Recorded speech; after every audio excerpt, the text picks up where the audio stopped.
Bonjour, bienvenue sur ma chaîne, j'espère que vous allez bien. Toujours en électricité aujourd'hui, nous allons voir, pour faire suite à ma précédente vidéo sur les disjoncteurs et les coupes-circuits, nous allons voir seulement comment tester bien comme il faut un fusible pour savoir s'il fonctionne, les options que l'on a, et la gamme des fusibles que l'on a, qu'on peut retrouver dans une installation électrique. Évidemment, n'oubliez pas de liker si vous aimez cette vidéo et bien sûr de vous abonner pour ma prochaine vidéo. Donc, on va voir ça ensemble. Donc, des fusibles, vous allez voir, on en a de toutes sortes. Et vous voyez, par exemple, ici, un 32 ampères. Alors, il y a quatre, on va dire 2 ou 3 choses importantes dans ce fusible à vérifier. C'est, on va dire, alors ici, vous voyez, 25 ampères par exemple. Nous avons la tension 380 volts, c'est-à-dire que ce fusible peut accepter une tension jusqu'à 380 volts. Donc 220 ou 240 volts, qui est actuellement les normes, parce que ça c'est un fusible un peu ancien. Donc il peut accepter la tension 240 volts sans aucun problème, parce qu'il peut aller jusqu'à 380 volts. Ça c'est la première indication. La deuxième indication c'est 25 ampères, donc c'est un fusible qui peut supporter 25 ampères, c'est-à-dire c'est pour des installations spécifiques qu'on alimente. Logiquement, c'est pas pour des circuits prises, c'est des circuits spéciaux, on va dire, comme celui-ci d'ailleurs, qui est un 32 ampères et qui est souvent pour des plaques de cuisson, etc. Et la troisième chose que vous avez sur un fusible, donc la tension, l'ampérage et le type d'identification, qui est ici par exemple marqué type GF. Alors c'est un vieux modèle, il y a des types, voilà la signification des types, des courbes. Vous avez 3-4 grands types de signification, vous avez la GG, GF qui voulait dire grande fusion, vous aviez la AM et la UR. Donc ça veut dire c'est une courbe pour les acceptations de courant de court-circuit, des grandes fusions. Alors il y a, vous allez voir, comme c'est écrit ici, les définitions par rapport aux fusibles, mais les plus courants, on va dire, parce que les AM par exemple sont plutôt pour accompagnement moteur. Donc ça, je pense que dans une installation électrique normale, on ne s'en sert pas, pratiquement pas. Voilà. Et donc ce qui nous importe ici, c'est l'ampérage par rapport où vous allez le mettre, la tension et la courbe qui est GG généralement, ou GF.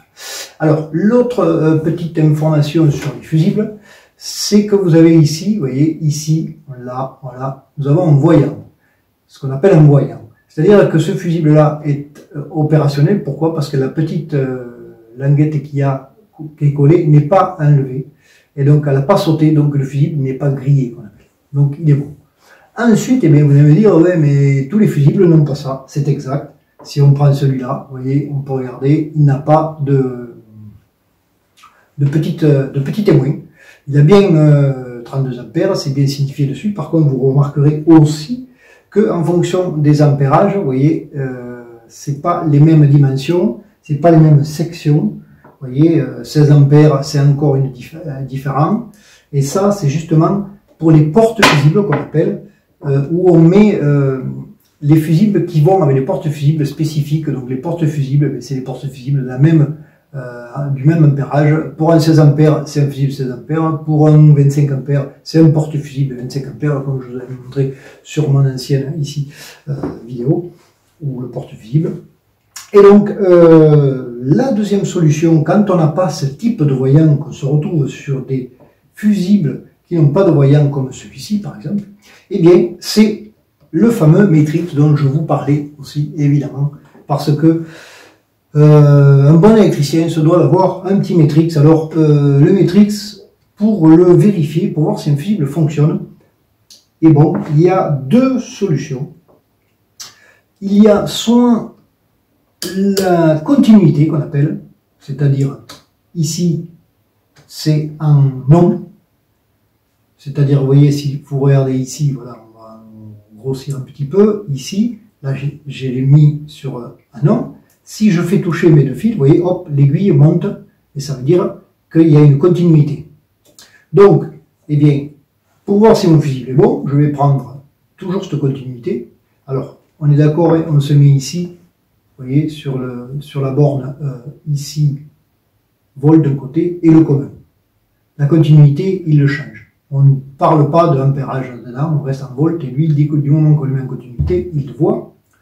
Voilà, ça c'est important aussi. Et donc, qu'est-ce que je fais? Eh bien, je mets ici, d'un côté ou de l'autre, il n'y a pas de sens d'orientation. Hop, l'aiguille, elle monte. Eh bien, vous voyez, elle monte, hein, si je retouche, hop, vous voyez, hop, voilà.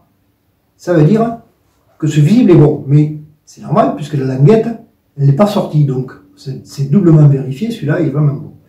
Donc sur celui-là qui n'a pas de languette, on peut vérifier que par là, et donc oui, il est bien bon.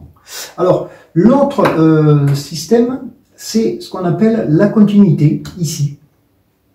Alors tous les métriques ne l'ont pas, c'est pour ça que je vous ai montré d'abord avec la résistance, hein, puisque automatiquement, tout fusible, si ça passe, il y aura une résistance. Le fusible est considéré comme une résistance d'ailleurs, hein, à titre indicatif. Et donc là c'est pareil, mais c'est plus intéressant parce qu'il devrait sonner. Donc là on y va. Voilà, vous avez entendu, il détecte, mais en plus il sonne.